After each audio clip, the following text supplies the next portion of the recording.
warahmatullahi wabarakatuh. Perkenalkan, nama saya Okta Safira Fitriani dari 10 TKP 3, saya nomor absen 24. Perkenalkan, nama saya David dari kelas SO TKP 3 dan nomor urut absen 8. Perkenalkan, nama saya Urazara dari kelas 10 TKP 3 dengan nomor absen 6. Nama saya Disyah Mahadamis dari kelas 10 TKP 3, nomor absen saya nomor 11. Kami dari kelompok 3 akan menjelaskan tentang materi hukum digital. Berikut penjelasannya.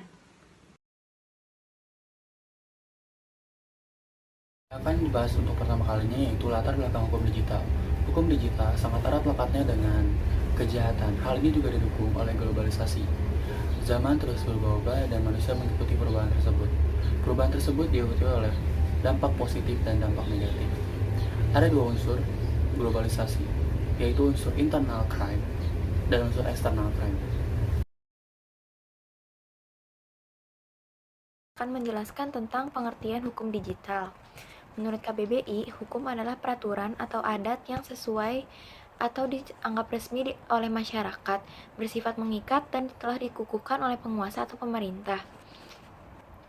Sedangkan digital merupakan penggambaran dari suatu keadaan bilangan yang terdiri dari angka 0 dan 1 atau off dan on, atau disebut juga bilangan binet. Dapat disimpulkan, hukum digital merupakan hukum yang mengatur etiket menggunakan teknologi dalam lingkungan masyarakat. Jadi secara umum, hukum digital merupakan peraturan mengenai tingkah laku kita di dunia digital yang harus kita taati, sehingga memastikan kita untuk mempertahankan etika yang benar di dunia digital sehingga tidak merugikan dan tidak memasuki sistem orang lain.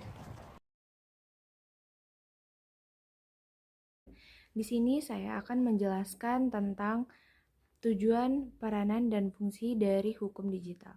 Yang pertama-tama ada tujuan dari hukum digital, yaitu mengatur kehidupan masyarakat agar teratur dan tidak merugikan. Yang kedua ada menjaga ketertiban dan keteraturan. Lalu ada peranan dari hukum digital, yaitu mengatur aktivitas yang terkait dengan dunia digital. Yang ketiga ada fungsi dari hukum digital, yaitu memberikan efek jera kepada para pelanggar dan sebagai penstabilan di dalam masyarakat atau kelompok.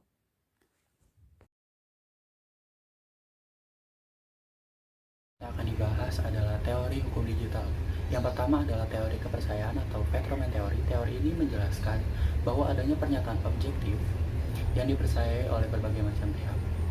Tercapainya kata sepakat ditandai dengan adanya kesepakatan tertulis. Isi dari teori pernyataan adalah keadaan objektif realitas oleh penilaian masyarakat dapat menjadi persetujuan tanpa memedulikan kehendak.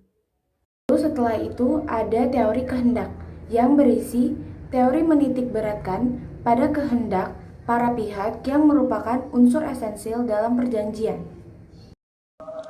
Yang keempat yaitu adalah teori ucapan. Teori ini menganut sistem di mana penawaran ditawarkan dan disetujui. Maka perjanjian tersebut sudah sempurna dan mengikat kedua belah pihak sebagai undang-undang.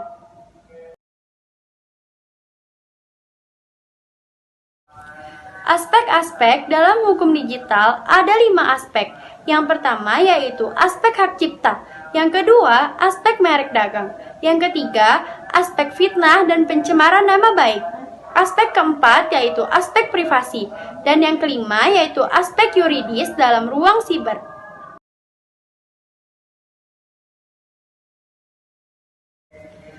Ada banyak sekali contoh-contoh hukum digital. Di antaranya yaitu, pertama, tidak menyebarkan virus. Kedua, tidak mencuri identitas orang lain.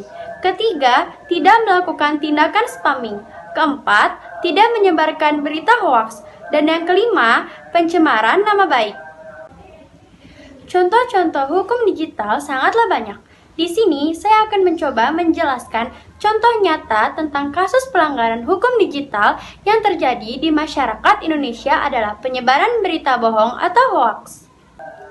tindakan penyebaran hoaks dengan tujuan menyesatkan dan menimbulkan kebencian dan permusuhan antara individu atau kelompok telah diatur dalam Undang-Undang Informasi dan Transaksi Elektronik atau Undang-Undang ITE Nomor 11 Tahun 2008, Pasal 28 Ayat 1 dan 2.